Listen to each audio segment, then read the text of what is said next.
आसतु पोई पत्रर पकोड़ा बनैबा। पोई पत्रर पकोड़ा बनैबा प्रथमे आमे किछि पोई पत्र को आनी ताको भल भाबरे धोईकिना सफा कर नबा। एबे आमे सिजा आलू रे पियाज आ लंका लुण स्वाद अनुसार लुण पकई ताको भल भाबरे चकटी दबा। देखंतु मोर एबे चकटाटा रेडी हो जाइछि। एबे गोटे ग्राइंडर जार रे गोटे लंका किछि पाखुडा रसुण आ किछि भेदेकी रखिथिबा अरुआ चाउल को पकई ताको भल भाबरे ग्राइंडिंग करि नबा। एबे देखंतु मोर सब जंग ग्राइंडिंग हो जाइछि। ताको गोटे पात्र को काढी सेथिरे 3 रु 4 चमच बेसन पकई दबा आ स्वाद अनुसार लुण पकई दबा। लुण पकई ताको भल भाबरे गोळई दबा। एबे एथिरे किछि हळदी गुंड पकई दबा आ किछि पानी पकई ताको भल भाबरे गोळई दबा। देखंतु हमर होउछि बैटरटा रेडी हो गलानी। एबे आमे रखिथिबा पोई पत्र रे आलू चकटा देई एपरि भाबरे मोड़ीकिना गोटे थाली रे ताको रखिबा।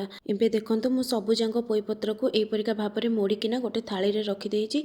एबे नेक्स्ट स्टेप को जिबा। एबे देखंतु मोर तेल ताती गलानी। एबे थाली रे रखिथिबा पोई को बैटर रे बुड़ेई ताको गरम तेल रे पकेइबा आउ टिके एपट सेपट करिबा। देखंतु एबे मोर पकोड़ा सब भल भाबरे बनि जाइछि।